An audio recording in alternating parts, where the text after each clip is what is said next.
Welcome back to news jet update. चलिए देखते हैं झारखंड की 25 फटाफट बड़ी खबरों को। इससे पहले आप झारखंड के किस जिले से न्यूज को देख रहे हैं हमें कमेंट बॉक्स में जरूर बताएं। साथ ही डेली अपडेट रहने के लिए आप हमारे चैनल को सब्सक्राइब कर बेल आइकन को दबाना बिल्कुल ना भूलें। पहली खबर, पीएम मोदी ने की डेनमार्क की प्रधानमंत्री से विभिन्न मुद्दों पर चर्चा।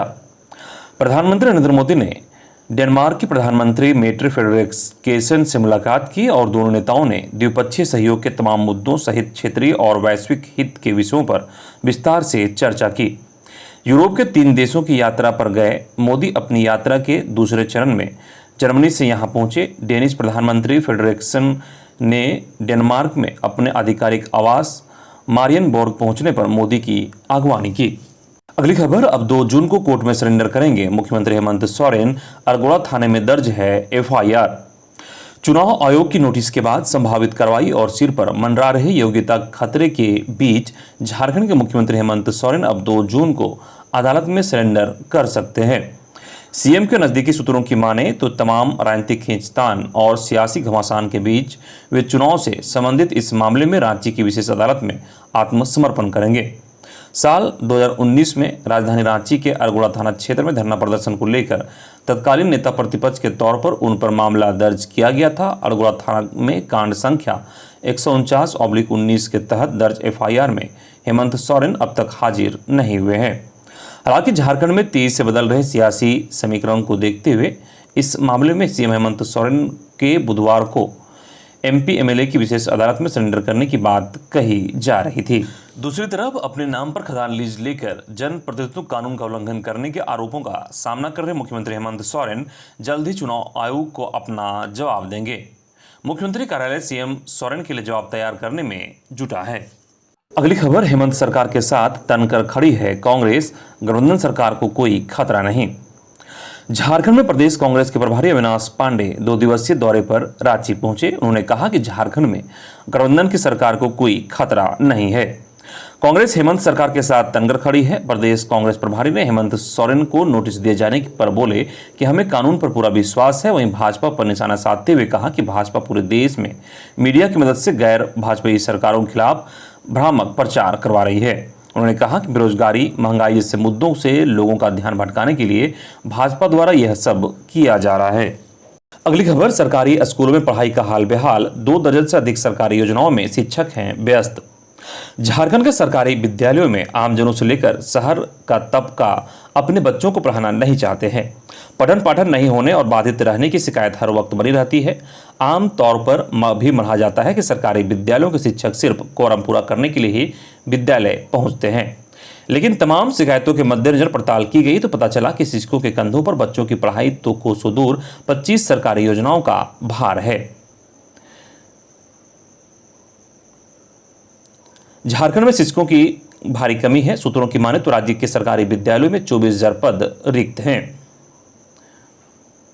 शिक्षकों से चुनाव कार्य, जनगणना, पशुगणना, आर्थिक सर्वे, राशन कार्ड सत्यापन, बीपीएल सर्वे, एमडीएम, भवन निर्माण, चावल वितरण, एसडीएमआईएस एंट्री, डाटा एंट्री, शिशु गणना, पोलियो उन्मूलन अभियान ड्यूटी, फाइलेरिया दवा वितरण, आयरन गोली वितरण, अल्बेंडाजोल टैबलेट वितरण, छात्रवृत्ति वितरण, साइकिल वितरण, पोशाक वितरण, कोरोना किट वितरण, ड्यूटी, पीडीएस दुकानों का निरीक्षण, बैंक में बच्चों के लिए अकाउंट ओपनिंग, विद्यालय की रंग पुताई कराना, स्कूलों की साफ सफाई कराने के साथ साथ मतदाताओं को मतदान करने के लिए जागरूक करने का भी कार्य शामिल है। इसके अलावा शिशु पंजी, बाल पंजी, नामांकन, छात्र उपस्थिति, छात्र प्रयास, छात्र प्रोफाइल, बाल संसद बैठक, एलटीएफ प्लस, सीसीआई एनीमिया दवा वितरण, पुस्तक वितरण, छात्रवृत्ति पंजी, मुख्यमंत्री लाडली योजना का क्रियान्वयन, ज्ञान सेतु से संबंधित छात्रवृत्ति उपस्थिति, अन्य कई तरह के भार इन्हें सौंप दिया गया है।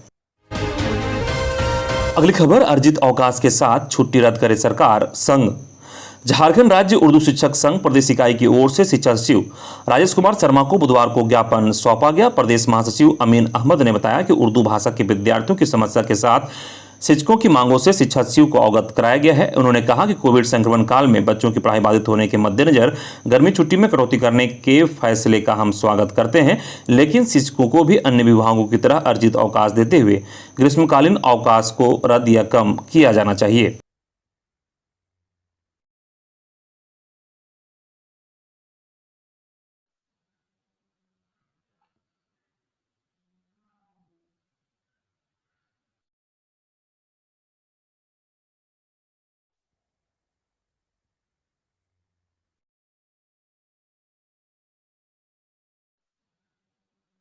अगली खबर, झारखंड के कई जिलों में 10 मई तक बारिश की संभावना, गर्मी से मिलेगी राहत। झारखंड में इन दिनों मौसम का मिजाज बदला बदला सा देखने को मिल रहा है। बारिश हो जाने के कारण लोगों को गर्मी से राहत मिल रही है। राज्य के कई जिलों में आगामी 10 मई तक बारिश की संभावना है। बुधवार को दोपहर बाद रांची समेत कई जिलों में बारिश हुई। मौसम केंद्र रांची ने पूर्वानुमान में किया है कि आगामी 10 मई तक बारिश हो सकती है। बारिश होने से लोगों को गर्मी से राहत मिलेगी।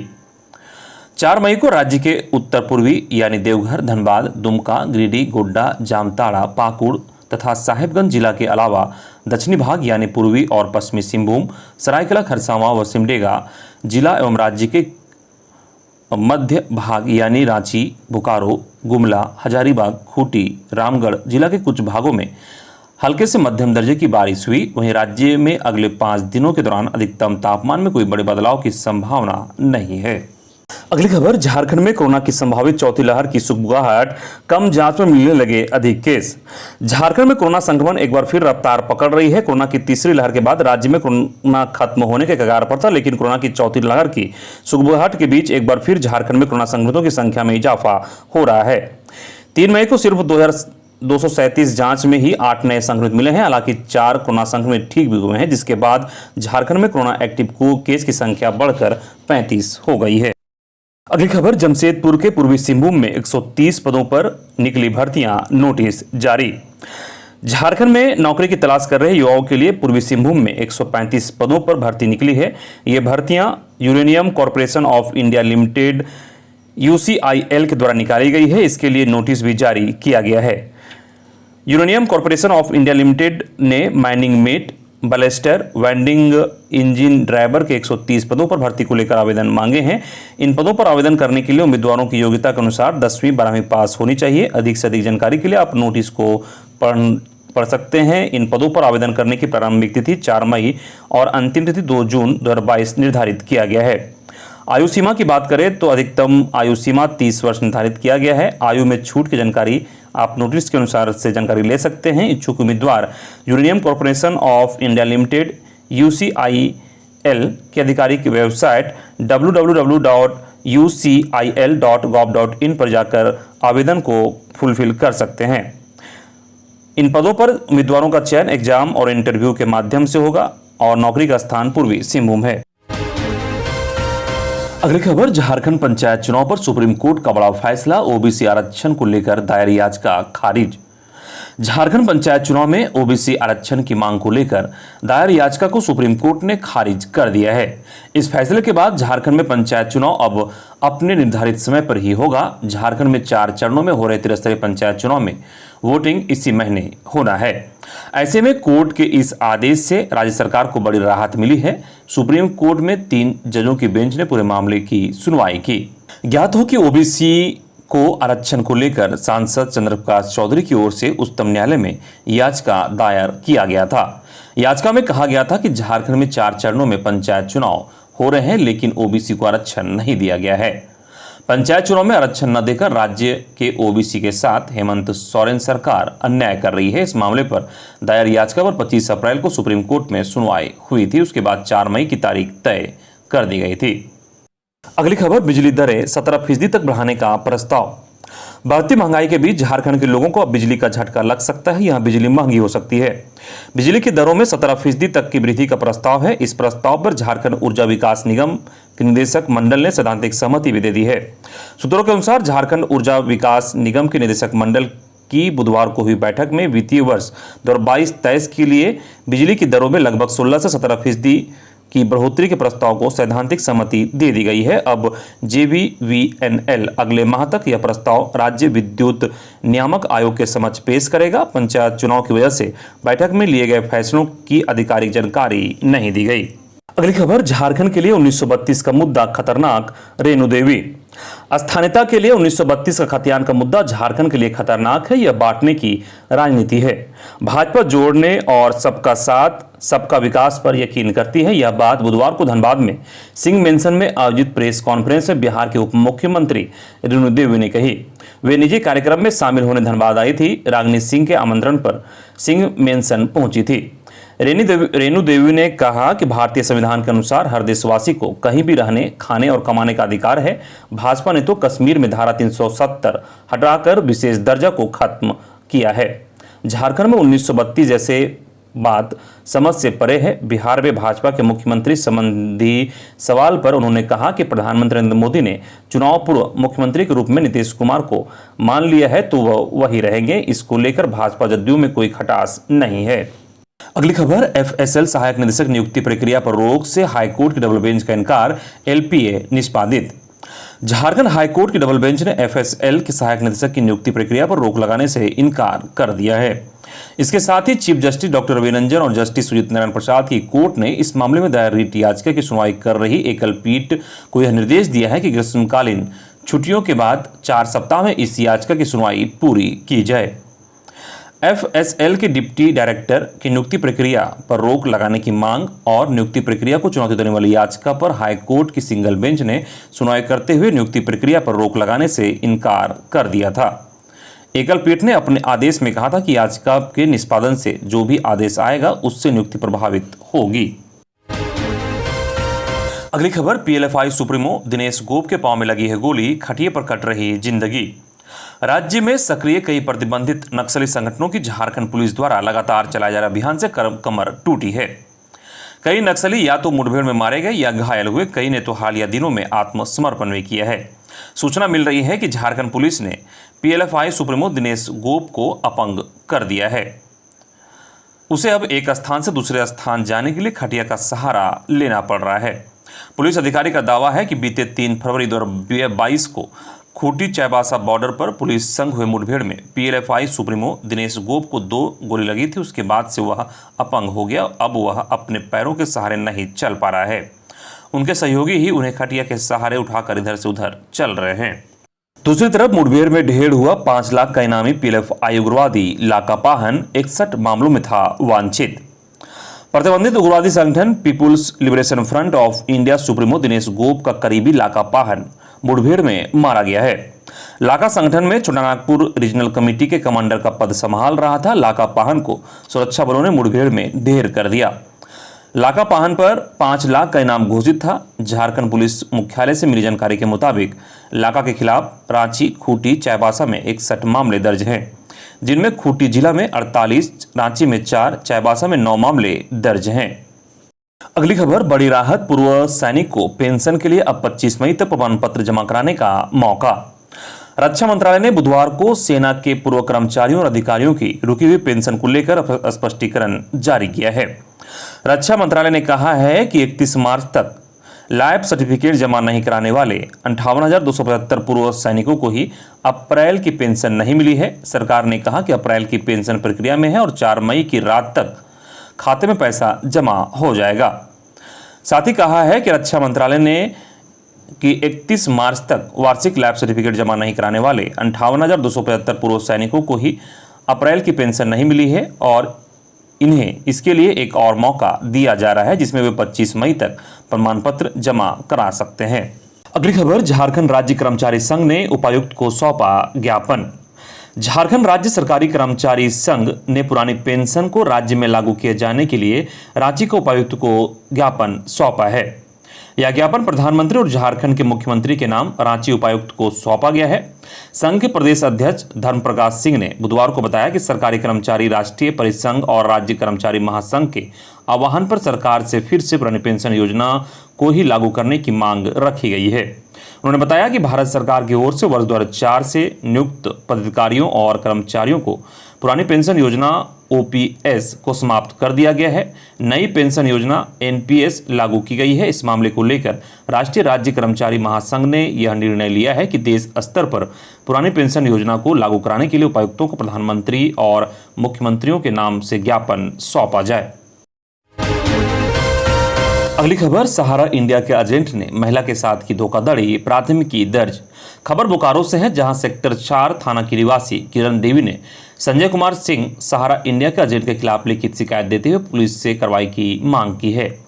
आवेदन में कहा है कि वर्ष 2018 में संजय कुमार सिंह ने अपने आप को सहारा इंडिया का एजेंट बताते हुए प्रत्येक दिन 100 रुपये जमा करने के स्कीम में निवेश करने का प्रस्ताव दिया था। इसके लिए उसे एक छोटी सी डायरी भी दी थी। 2018 से लेकर 2020 तक उसने संजय कुमार सिंह को कुल 40,400 दिए। इसका उल्लेख एजेंट की डायरी में किया गया है। जब सेक्टर स्थित सहारा इंडिया की ऑफिस गई और पता किया तो उपस्थित कर्मचारियों ने बताया कि खाते में मात्र 10,000 जमा किया गया है। इस संबंध में एजेंट संजय कुमार सिंह से संपर्क किया तो उसने कहा किसी कारणवश उनका पैसा जमा नहीं कर पाए थे। अगली खबर, तेल टैंकर से डोडा की तस्करी, 1 करोड़ रुपए का 54 क्विंटल डोडा जब्त। खबर खूंटी से है, जहां अफीम तस्कर नशे के कारोबार के लिए नए नए हथकंडे अपना रहे हैं। ऐसे ही एक हथकंडे का पर्दाफाश करने में खूंटी पुलिस को कामयाबी मिली है। खूंटी पुलिस ने तेल टैंकर में ले जाए जा रहे डोडा को बरामद किया है। इस टैंकर और एक ट्रक से पुलिस ने 54 क्विंटल से अधिक डोडा जब्त किया है। पुलिस ने इस काम में शामिल टैंकर और एक ट्रक को जब्त कर लिया है, जबकि एक चालक को पुलिस ने गिरफ्तार कर लिया है। टैंकर और डोडा साइको थाना क्षेत्र से निकालकर यूपी भेजा जा रहा था, लेकिन गुप्त सूचना पर साइको पुलिस ने डोडा जब्त कर लिया। बरामद डोडा का बाजार मूल्य लगभग 1 करोड़ बताया जा रहा है। पुलिस ने पकड़े आरोपी को बुधवार को ही जेल भेज दिया। अगली खबर, 5 मई के बाद नहीं चलेंगे बिना निबंधन वाले निजी अस्पताल, पैथोलॉजी और एक्सरे लैब। खबर हजारीबाग जिले की है, जहां बिना निबंधन वाले अस्पताल, पैथोलॉजी और एक्सरे संस्थान पर स्वास्थ्य विभाग कार्रवाई करने के मूड में दिख रहा है। विभाग ने स्पष्ट कर दिया है कि 5 मई के बाद विशेष अभियान चलाकर उन पर कार्रवाई की जाएगी। विभाग का कहना है कि बिना निबंधन के किसी भी हाल में ये संस्थान नहीं चलेंगे। इसके बारे में काफी पहले ही विज्ञप्ति जारी कर सूचना दे दी गई थी। हजारीबाग जिले में बिना निबंधन के चल रहे सभी तरह के निजी अस्पताल, nursing home, clinic, Ayush clinic, pathology और एक्सरे संस्थान के खिलाफ कार्रवाई की जाएगी। इस संबंध में जिले के सिविल सर्जन ने विज्ञप्ति जारी कर सभी को सूचित कर दिया है। अगली खबर, गिरिडीह में 2 बाइक के बीच सीधी टक्कर, 2 युवक की मौत। गिरिडीह जिले में एक बार फिर रफ्तार का कहर देखने को मिला। यहां 2 बाइक की सीधी टक्कर हो गई। इस घटना में एक युवक की मौत मौके पर तो दूसरे की मौत सदर अस्पताल लाने के क्रम में हो गई, जबकि 2 व्यक्ति की स्थिति गंभीर बनी हुई है। मृतकों में जम्मू थाना क्षेत्र के पतारडी निवासी शंकर राम और प्रदीप साहू शामिल हैं। दूसरी तरफ डुमरी थाना इलाके में एक व्यक्ति का मौत तालाब में डूबने से हो गई। वहीं जामताड़ा में ट्रक से 12,40,000 रुपये कैश जब्त। त्रिस्तरीय पंचायत चुनाव के मद्देनजर बुधवार को दुलदुलई मोड़ में देवघर से जामताड़ा आ रहे ट्रक के केबिन से 12,40,000 रुपये नगद जब्त किया गया है। जांच के दौरान थाना प्रभारी दीपक ठाकुर ने चालक से बरामद रकम से संबंधित कागजात की मांग की। ट्रक चालक ने एक बिल प्रस्तुत किया, जिसमें 13,16,700 रुपये का बिल था। पुलिस यह जानकारी मांग रही थी कि रकम की निकासी किस बैंक से हुई, यह जानकारी चालक ने नहीं दी। बताया गया कि 3 मई को पश्चिम बंगाल के बावकुड़ा स्थित मां शाकभरी ऑयल इंडस्ट्रीज से देवघर एक व्यवसायी को 570 टीन रिफाइंड ऑयल पहुंचाने आया था, लेकिन अवकाश होने के कारण देवघर के व्यवसायी के द्वारा बैंक में पैसा जमा नहीं हो पाया, जिसके एवज में व्यवसायी ने बिल का भुगतान नकदी के रूप में कर दिया। अगली खबर, अनुपस्थित रहने पर नियोजन पदाधिकारी से पूछा स्पष्टीकरण। खबर पाकुड़ से है, जहां उपायुक्त वरुण रंजन ने अपने कार्यालय कक्ष में उद्योग, कौशल विकास, नियोजनालय और श्रम विभाग के पदाधिकारियों के साथ समीक्षात्मक बैठक की। बैठक में अनुपस्थित रहने पर डीसी ने नियोजन पदाधिकारी के प्रति नाराजगी व्यक्त करते हुए उन्हें स्पष्टीकरण करने का निर्देश दिया। साथ ही समुचित कारण नहीं बताए जाने पर विभाग को सूचित करने और अन्य विभागीय कार्रवाई करने का आदेश दिया। उद्योग लापरवाही बर्दाश्त नहीं की जाएगी, उपायुक्त ने कहा। उद्योग विभाग की समीक्षा के क्रम में उन्होंने कहा कि वैसे बैंक जो लाभुकों को आवंटित ऋण से कम आवंटित किया, उनके जनरल मैनेजर को पत्राचार कर समुचित कारण पूछने का निर्देश दिया। इस बाबत Indian bank Sitapahari, Punjab national bank, Indian bank Pakur, bank of India, union bank, Jharkhand राज्य ग्रामीण bank, industrial bank Pakur, axis bank Pakur, ICICI bank Pakur आदि शामिल हैं। इधर गोड्डा में त्रिस्तरीय पंचायत चुनाव को लेकर बुधवार को विभिन्न पंचायतों के विभिन्न प्रत्याशियों के साथ समर्थकों के बीच नामांकन पर्चा भरने को लेकर काफी हर्षोल्लास देखी गई। इस दौरान अपने अपने प्रत्याशियों के नामांकन पर्चा भरे जाने को लेकर समर्थकों के द्वारा एक दूसरे को रंग अबीर गुलाल लगाते हुए देखा गया। वहीं कुछ प्रत्याशियों के समर्थकों के द्वारा जीत की भी दावे को लेकर जीतेगा भाई जीतेगा का नारा लगाया गया। इधर आयुक्त और डीआईजी ने पलामू प्रमंडल में पंचायत आम चुनाव तैयारी की समीक्षा की। चुनाव संबंधी समस्या का करे समन्वय बनाकर समाधान। पलामू प्रमंडलीय आयुक्त जटाशंकर चौधरी और डीआईजी राजकुमार लकड़ा ने बुधवार को संयुक्त रूप से त्रिस्तरीय पंचायत आम चुनाव 2022 से संबंधित तैयारियों और विधि व्यवस्था की समीक्षा की। वीडियो कॉन्फ्रेंसिंग के माध्यम से मेदिनीनगर स्थित प्रमंडलीय मुख्यालय में बैठक करते हुए दोनों अधिकारियों ने पलामू, गढ़वा, लातेहार में चल रहे निर्वाचन प्रक्रियाओं और निष्पक्ष व शांतिपूर्ण चुनाव के लिए अब तक की गई पहल की समीक्षा की। आयुक्त एवं डीआईजी ने व्यापक एवं चुस्त तैयारी करने एवं निर्वाचन प्रक्रिया संबंधी सभी तैयारियों को ससमय पूरा करने का निर्देश दिया। किसी भी समस्या का समाधान समन्वय बनाकर तत्काल करने का निर्देश दिया। मतदाता सूची से संबंधित तैयारी, उम्मीदवारों के नामांकन से संबंधित व्यवस्थाएं, मतपत्रों एवं मतदान पेटी की उपलब्धता, मतदान कर्मियों का प्रशिक्षण, मतदान केंद्रों पर आवश्यक सुविधाएं, दिव्यांग मतदाताओं के लिए आवश्यक सुविधाओं की उपलब्धता, मतदान कर्मियों के लिए वाहन की व्यवस्थाएं, मतदान केंद्रों पर पर्याप्त पुलिस बल की व्यवस्था की बिंदुवार समीक्षा की गई।